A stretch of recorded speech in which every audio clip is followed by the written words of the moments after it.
radio घोड़ी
चली जाला घर से नहीं मिला खीरा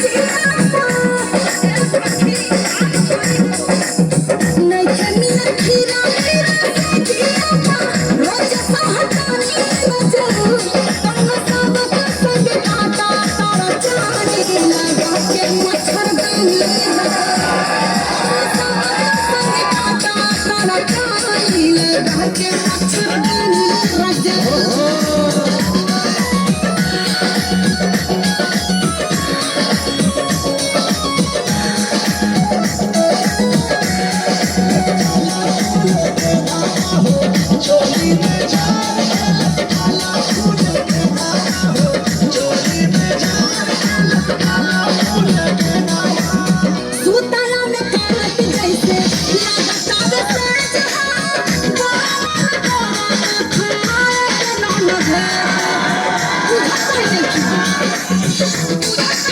औरत के सानस भी भाई मोछ में हां मोछ ना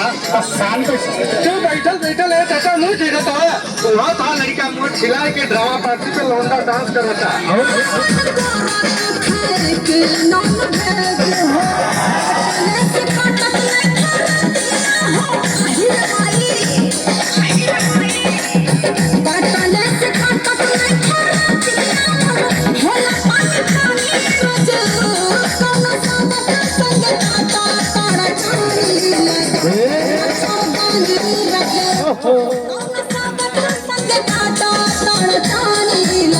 मच्छरदानी रजो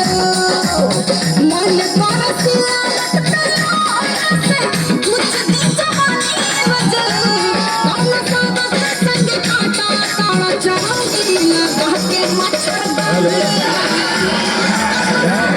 संग काटा तारा चांदी लगा के मच्छरदानी रजो लगा